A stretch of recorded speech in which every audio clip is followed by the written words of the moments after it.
უახლეს ისტორიაში ალბათ ყველაზე მძიმე დღეა საქართველოსთვის, პირადად ჩემთვის ეს საერთოდ ყველაზე მძიმე დღეა ცხოვრების მანძილზე. ეს არის დღე, რომელსაც უნდა ესწავლებინათ ჩვენთვის, რომ ჩვენი ერთობა არის გადამწყვეტი, რომ ერთიანი რო ყოფილიყავით ალბათ 27 სექტემბერს სოხუმი არ დაეცემოდა, რომ ჩვენი მტერი რუსეთი ყოველთვის ებრძვის ჩვენს დამოუკიდებლობას. მოსახლეობის დიდმა ნაწილმა ეს იცის, მაგრამ გაირკვა სამწუხაროდ, რომ დღეს ჩვენ გვყავს არალეგიტიმური ხელისუფლება, რომლისთვისაც რუსეთი მტერი არ არის, რომელსაც ვერ დააცდენინებ ამ სიტყვას, რომ რუსეთი არის ოკუპანტი, რუსეთი არის მტერი, აი მაჯაგანით უნდა მოაძრო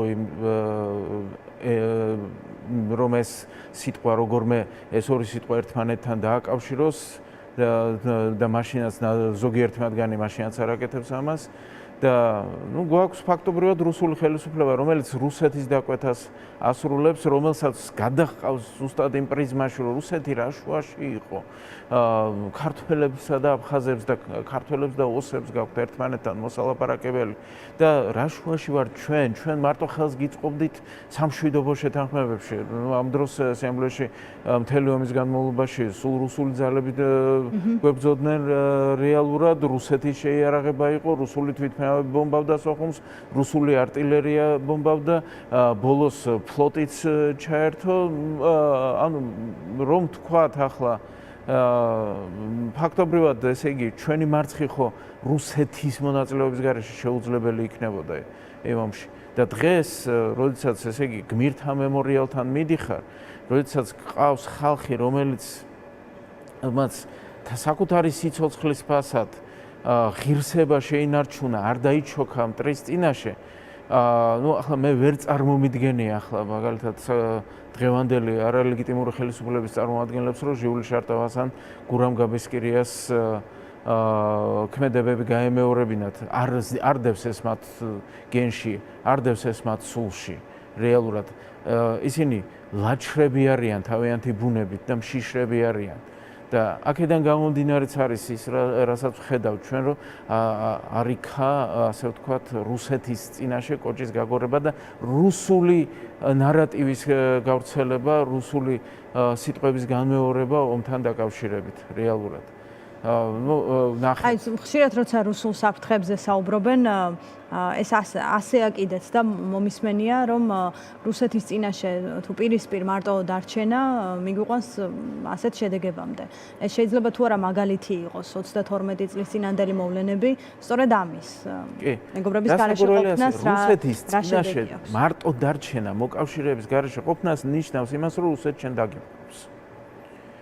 სხვა ვარიანტი არ იქნება. რუსეთი ყოველთვის აი როდესაც ომის საფრთხეზე საუბრობენ, ომის საფრთხე ზუსტად მაგაში მდგომარეობს, რომ რუსეთის წინაშე აღმოჩნდა მარტო. თორე აბა მოკავშირე თუ გეყოლა ევროკავშირი, მოკავშირე თუ გეყოლა ნატო, მოკავშირე თუ გეყოლა ამერიკის შეერთებული შტატები, რუსეთი ამას არ გააკეთებს ახლა. ნატოს ევროკავშირის წევრი სახელმწიფო რო იყოს დღეს საქართველო, რუსეთი ვერ გაბედავს თავდასხმას ევროკავშირის წევრ სახელმწიფოზე. ჩვენ ვხედავთ, რომ არა ევროკავშირის წევრ სახელმწიფოს, ახლა უკრაინა დიდი სახელმწიფოა და მის ჩაყლაპვას რუსეთი ლამობდა, მაგრამ ვერ მოახერხა. ვერ მოახერხა, თუმცა ომი დაიწყო, შეიძლება სულ სხვაგან მიმყავს ახლა საუბარი, მაგრამ შეიძლება თუ არა, აი თუნდაც ეს გეოპოლიტიკური ვითარება მას აძლევდეს არგუმენტს. რატო დაიწყო ომი უკრაინაში და არა ლიტვა, ლატვია, ესტონეთის წინააღმდეგ, რომელიც გაცილებით უფრო სუსტი იყო? იმიტომ რომ ისინი არიან ევროკავშირის წევრები და უკრაინა არ იყო. ჩათვალა რომ არ დაიცავდა არავინ უკრაინას. უკრაინელმა ხალხმა თავის საქმე გააკეთა, მაგრამ დასავლეთის დახმარება რომ არ ყოფილიყო, მარტო ეს ბრძოლა შეიძლება გაცილებით უარეს შედეგებით დასრულებულიყო. შესაბამისად ზუსტად ეს არის, რომ მოკავშირეები გჭირდება. როდესაც ადრე თუ გვიან დადგება საზავო მოლაპარაკებების დრო, შენც უნდა იყო იმ საზავო მოლაპარაკებების მაგიდას, შენი ტერიტორიებიცაა დასაბრუნებელი. ახლა წარმოიდგინეთ, ამ ხალხს უხარია უკრაინის ყველა მარცხი. ხალხო, თუ უკრაინა დაკარგავს თავის ტერიტორიებს, აფხაზეთს და ცხინვალს ვინ დაგვიბრუნებს? ხო შანსი არ გვექნება ამის დაბრუნების. იმას თუ აღიარებს მსოფლიო, აქ ხო მით უმეტეს მოხდება საერთოდ არავითარი ის არ ექნებათ. ეს ძველი კონფლიქტია და რაღაცა და თან ესე იგი საქართველოს ხელისუფლებამ თუ ბოდიშის მოხდები დაიწყო, ესე იგი ჩვენ ვიყავით დამნაშავე, ხო? ერთი კითხვა მინდა დაგისვათ, როცა აღიარებაზე საუბრობთ, აი ამ არაღიარების პოლიტიკას რაიმე საფრთხეს უქმნის თუ არა, შეიძლება ბევრი საფრთხე შემცველი იყოს ქართული ოცნების პოლიტიკაში, თუმცა ის, რომ რუსეთის აგრესიაზე მკაფიოდ აღარ არის საუბარი და ოკუპაციას ახსენებენ, თუმცა იმასთან ერთად არ ამბობენ და არ ახსენებენ რუსეთს. ეს მართლაც არის პრობლემა, იმიტომ რომ სულ არის ეს კითხვა, რა დიდი პრობლემაა რუსეთის ხსენება, მაგრამ პასუხად სულ ვიღებთ ხომ ისედაც რეზოლუციებით, ისედაც არის ცნობილი, რომ ოკუპირებულია რუსეთის მიერ ტერიტორიების 20%. აი არაღიარების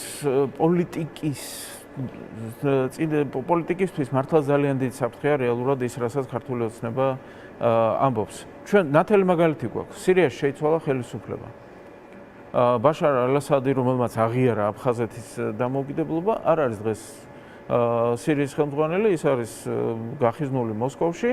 მისმა მოწინააღმდეგეებს ალ-შარა მზად იყო რეალურად ფაქტობრივად რომ უკან წაეღო ეს აღიარება, მაგრამ ვინაიდან საქართველოს ხელისუფლებას დე ფაქტო ხელისუფლებას არაფერი არ გაუკეთებია ამისთვის, ჩვენ ხედავთ რომ დღესდღეობით ვითარება უცვლელია, უფრო მეტიც აფხაზეთის თვითგამოცხადებული საგარეო საქმეთა მინისტრი ბარციცი იმყოფებოდა აგვისტოში სირიაში და იქ მოლაპარაკებებს აწარმოებდა.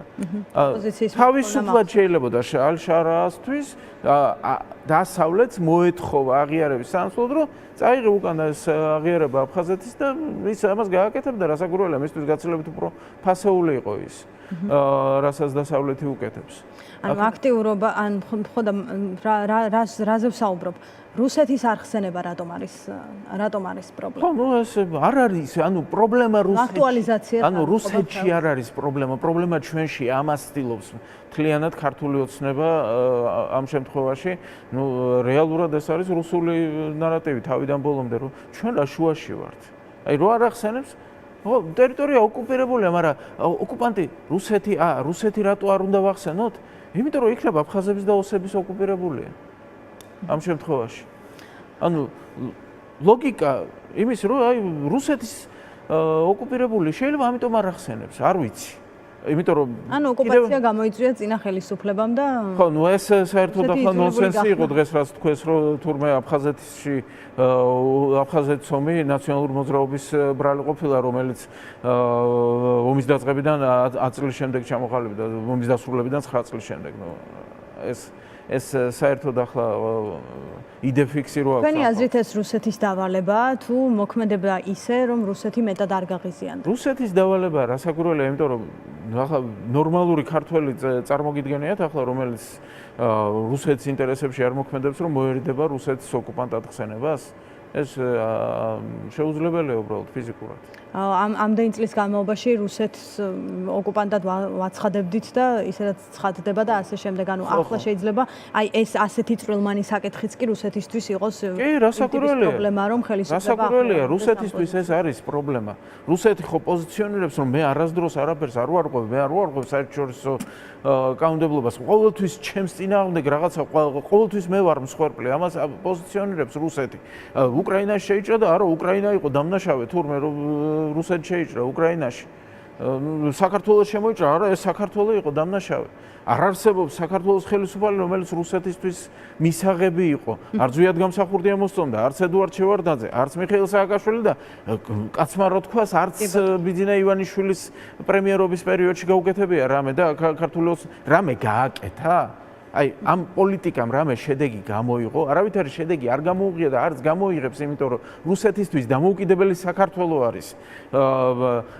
დამოუკიდებელი საქართველოს არსებობა არის მიუღებელი. მეტი არაფერი.